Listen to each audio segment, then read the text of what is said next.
Hello everyone, my name is Swara Patel. आपको पता है आजादी की पहली लड़ाई के 77 ईयर्स के ईस्ट इंडिया कंपनी से इंडिया वॉर लड़ा गया था। ये वॉर लड़ा था तमिलनाडु की शिवरी अशोक की रानी वेलु नाचियार ने। झांसी की रानी से भी कई डेकेड्स पहले अपने आर्मी बनाई और ब्रिटिशर्स को धूल चटा दी थी। सच इंटरेस्टिंग फैक्ट ना, इस कहानी को आगे सुनने का मन हो रहा है ना, तो सुनो। 3 जनवरी 1730 में रामनाथ साम्राज्य के राहुल कपूर मुन्नाचल्ला मुटु विजय रघुनाथ सेतुपति और आदि सिद्धि मुगल के घर पैदा हुए खूबसूरत और राजकुमार वेलु। वो राजा रानी के अकेले संतान थे, उनका कोई भाई या बहन नहीं था। वो राजकुमार नहीं बल्कि राजकुमारी की तरह बड़ा किया था। उनको मार्शल आर्ट्स, तीरंदाजी और कई युद्ध कला जैसे सिलंबम यानी थ्रोइंग सिकल, वल्लारी यानी स्टिक फाइटिंग भी सिखाई गई।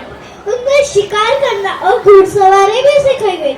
सिर्फ इतना ही नहीं, उन्हें कई लोकल भाषाएं जैसे कि इंग्लिश, फ्रेंच और उर्दू भी सिखाई गई। है ना कमाल की बात, इतनी लर्निंग्स, वो भी इतने सालों पहले।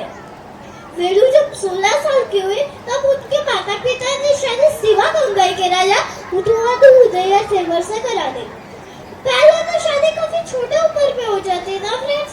अब legal age of marriage girls के लिए 18 इयर्स है। वो उस समय का कस्टम था ना, इसलिए वेलु की शादी भी हो गई। कुछ टाइम बाद वेलु ने एक बेटी को जन्म दिया जिसका नाम उन्हें रखा वेलाची। साल 1772 में एयरपोर्ट के अलावा अपने ब्रिटिशर्स के साथ मिलकर हमला कर दिया। 2 तरफा हमले से राजा अपनी रियासत को नहीं बचा पाए और उनके युद्ध में हार हो गई। सिर्फ हार ही नहीं हुई, उनके नवाब और ब्रिटिशर्स ने राजा को बहुत सताया और फाइनली गॉड के पास भेज दिया। आपको पता है फिर वेलु और अपनी बेटी वेलाची का क्या हुआ? ये मैं आपको बताऊंगी। वेलाची को लेकर किसी तरह वहां से सेफली भागी और इंडिगुल की तरह में ठंडा पानी पिला के या शरण गए। आप सोच रहे होंगे ना, रानी को इतनी प्रेम थी तो वो भागी क्यों? आपको पता है सिर्फ प्रेम होना काफी नहीं है। प्रेम होने के साथ साथ ये जरूरी है आप इंटेलिजेंट भी हो और सही समय में डिसीजन कर सके। उस समय राजा भी नहीं थे, पूरे युद्ध में लगभग खत्म हो चुकी थी। रानी के पास ना हथियार और ना आर्मी, ऐसे में वो सिर्फ ब्रेवरी दिखाकर नवाब और ब्रिटिशर्स को फिर जाती तो अकेली बड़ी सेना का मुकाबला नहीं कर पाती। इसलिए जरूरी था वो पूरी स्ट्रैटेजी, प्लानिंग और तैयारी के साथ वापस आए। आप लोग भी जल्दबाजी में डिसीजन मत लेना। 7 इयर्स तक अंडर कवर यानी छुप के रही और सीक्रेटली अपने आर्मी तैयार की। उन्होंने 2 लड़कियों को अडॉप्ट भी किया था जिनका नाम था उदयाल और क्वीनी। अपने आर्मी का नाम अपने गोद ली हुई बेटी का नाम यानी उदयाल रखा था। यह आर्मी मार्शल आर्ट्स और तीरंदाजी में फुली ट्रेन थी। वेलु ने न सिर्फ अपने आर्मी को तैयार किया बल्कि आसपास के सभी रियासतों के राजा से अगेंस्ट वॉर में हेल्प करने के लिए कहा और बताया भी। उस समय मैसूर के नवाब हैदर अली भी तैयार हुए। हैदर अली सबसे ज्यादा इम्प्रेस हुए और क्वीन वेलु के राजी हुए।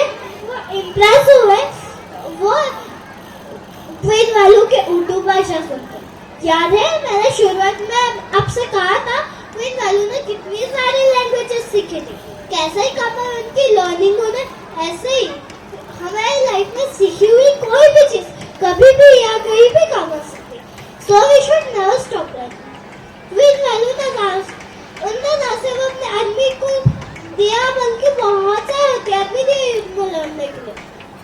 साल 1780 में खुद की तैयार की हुई फर्स्ट ऑल फीमेल आर्मी और हैदर अली की आर्मी के साथ उन्हें हर दिशा से अटैक किया, उन्हें डिस्ट्रॉय कर दिया।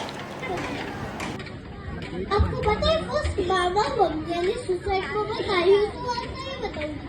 ये आइडिया था क्वीन वेलु को। ये सब एक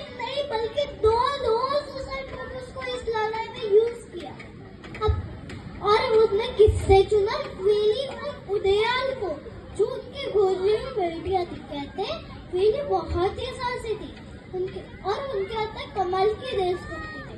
उनने पूरा ऑयल और घी में डुबो के अपने आंसू लाइन के आग से अम्बिशन है उसमें छलांग लगा दी और अपने आप को आग लगा दी, जिससे ब्रिटिशर्स का सारा आसना बारूद एक ही बार में ध्वस्त यानी खत्म हो गया। पहले क्वीन ने किया, फिर उन्हें आना। That was such a strategic and bold step, है ना? इस वार में ब्रिटिशर्स पूरी तरह बस हो गए और क्वीन गलू की शानदार जीत हुई। उनने और वो फिर से शिवगंगा की रानी बनी और उन्होंने 10 साल तक राज किया और उनने वहाँ बहुत सारे डेवलपमेंट किया। बड़े बड़े टेम्पल्स में बनवा जो आप आज भी जाकर देख सकते हैं। 25 दिसंबर 1796 में पहलू इस दुनिया को छोड़ के चली गई। आपको पता है तमिलनाडु में भीमंगा के नाम से भी जाना जाता है। इसका मीनिंग क्या होता है ये आप आपके पेरेंट्स से ही पूछना, क्योंकि मेरा आपसे टाटा बाय बाय कहने का टाइम हो गया। अगली बार में फिर और प्रिंसेसेस और प्रिंस की कहानी लेकर फिर मिलूंगी। Thank you. સરસ રજૂઆત કરી આપણા રાજા રજવાડાઓની જે લાંબી કહાની હતી આપણને યાદ કરાવી। આપણે ત્વરાને તાળીઓથી વધાવીશું। વિનમ્ર નિલેશભાઈ